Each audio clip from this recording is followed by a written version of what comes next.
Assalamualaikum warahmatullahi wabarakatuh. Innal hamdalillah nahmaduhu wa nusalli wa nusallimu ala rasulihil karim. Ashhadu an la ilaha illallah wa ashhadu anna Muhammadan abduhu wa rasuluh.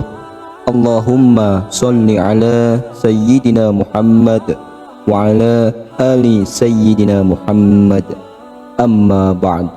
Sahabat beriman yang dirahmati oleh Allah Subhanahu wa taala. Syukur alhamdulillah kita bisa hadir berjumpa kembali pada kesempatan ini dengan para sahabat di channel Takazahpedia. Semoga senantiasa kita selalu dalam lindungan Allah, dalam keadaan sehat walafiat serta dilancarkan segala rezekinya. Amin ya rabbal alamin. Salat tahajud merupakan sholat sunnah muakkad yang didirikan pada malam hari atau malam menjelang pagi atau di sepertiga malam setelah terbangun dari tidur. Sholat tahajud dapat dikerjakan sedikitnya 2 rakaat dan sebanyak-banyaknya tidak terbatas. Meskipun tidak wajib, perintah mengenai sholat tahajud ini dijelaskan oleh Allah Subhanahu wa taala dalam Al-Qur'an di surah Al-Isra ayat 79. Yang artinya, dan pada sebagian malam hari bertahajudlah kamu sebagai suatu ibadah tambahan bagimu. Mudah-mudahan Tuhanmu mengangkat kamu ke tempat yang terpuji. Tidak sedikit orang yang bertanya, surah apakah yang dibaca ketika melaksanakan sholat tahajud setelah membaca surah Al-Fatihah? Bacaan surah pendek sholat tahajud juga tidak ada bedanya dengan sholat lainnya. Namun terdapat bacaan surah pendek salat tahajud seperti yang dilakukan Rasulullah SAW. Lalu, apa saja bacaan surah pendek salat tahajud yang sesuai dengan sunnah Rasul? Sahabat beriman yang dirahmati oleh Allah, kriteria utama surat yang dibaca Rasulullah adalah surat-surat yang ringan. Ukuran surat yang ringan ini sangat subjektif bagi masing-masing orang membaca surah pendek yang ringan ini. Berikut ini adalah 4 surat yang dianjurkan untuk dibaca saat melaksanakan sholat tahajud.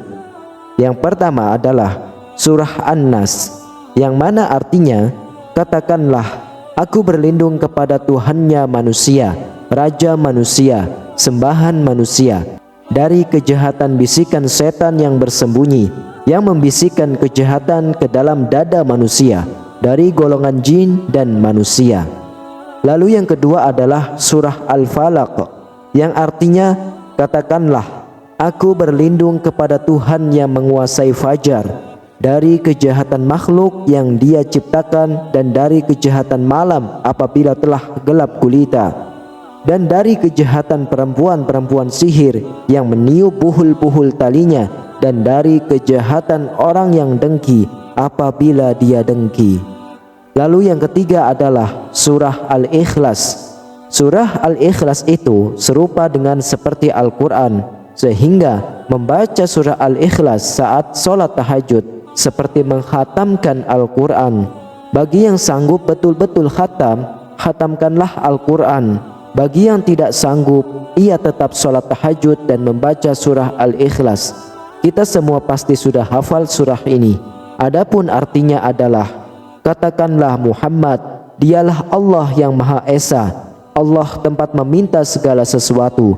Allah tidak beranak dan tidak pula diperanakan, dan tidak ada sesuatu yang setara dengan Dia. Kemudian yang keempat adalah surah Al-Humazah. Surah ini menggambarkan, celakalah orang yang mengumpulkan harta dan menghitung-hitungnya, dan sesungguhnya harta itu tidaklah kekal. Adapun arti dari surah ini adalah, celakalah bagi setiap pengumpat dan pencela yang mengumpulkan harta dan menghitung-hitungnya. Dia, manusia, mengira bahwa hartanya itu dapat mengekalkannya. Sekali-kali tidak. Pasti dia akan dilemparkan ke neraka Hu'amah. Dan tahukah kamu apa neraka Hu'amah itu? Yaitu api atau azab Allah yang dinyalakan, yang membakar sampai ke hati. Sungguh api itu ditutup rapat atas diri mereka, sedang mereka itu diikat pada tiang-tiang yang panjang. Sahabat beriman yang dirahmati oleh Allah Subhanahu wa taala, Itulah 4 surat pendek yang dianjurkan Rasulullah sallallahu alaihi wasallam. Dengan mengetahui hal ini, itu tandanya kita ingin memperbaiki sholat tahajud yang kita lakukan. Semoga Allah Subhanahu wa taala selalu memudahkan urusan setiap hambanya yang ingin mendekatkan kepadanya. Amin ya rabbal alamin. Demikian, hanya ini yang bisa saya sampaikan. Semoga bermanfaat untuk kita semua.